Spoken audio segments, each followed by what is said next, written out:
Cavino and Rich on Now or Never with our special guest, Alan Joban. Now, after the main event at UFC 249, you saw what happened with Gaethje and Ferguson. Where do we go from here? Is it Gaethje, Khabib, Conor McGregor's tweeting? Make sense of this. It's a bit confusing right now because anytime Conor throws his hat in the mix, he gets escorted to the front of the line because he's such a big draw. But yes, Justin Gaethje just won the interim belt. He should go and unify the belt and fight Khabib. And I have a feeling that's something that he wants to do. You know, in his post-fight speech, he was talking about doing the right thing in life and being a good person.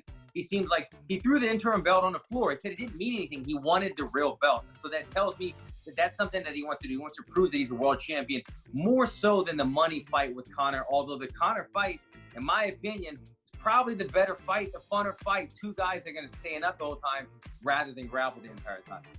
Well, I think there's one fight that brings more credibility for Gaethje. That's the Khabib fight. But you said it's not going to bring the same amount of money. And I think money speaks a lot louder. And I think one fight is good for the UFC and one fight is good for the fans. And the fans want McGregor-Gaethje. That's my opinion. I think that's more likely to happen. Yeah, you know, again, when Conor wants something, he's got a good way of influencing the brass at the UFC. Granted, there's not going to be a gate at this one. There's not going to be people buying tickets because there's no crowd right there. But you saw Conor tweet, you know what? I'm fine for there not to be a crowd. I'm ready to put this display on. I want the people on television at home to hear the power without the crowd. And that has a big influence. When Conor wants to do something, the UFC usually backs him because of the pay-per-view buys. But it's really up to Gaethje. Gaethje has the ball in his court because he's the next guy in line. Does he go for the money fight or does he want the belt with Khabib? Now, Gaethje gave Ferguson a beatdown. How do they fare up? Does he give Conor a beatdown? Is it a tougher fight with Khabib? How do you see this playing out with each fighter? Man, well, I'll tell you what. This was the best that I've seen Justin Gaethje look. Throughout his career, whichever promotion that he's in, he's always been a guy sat in the pocket, trusted his chin, and trusted his power. But this time, he made Tony Ferguson look more like the crazy fighter, where he was more calm and settled and patient and listened to his coaches. So I was very impressed with this new style of fighting from Justin Gaethje.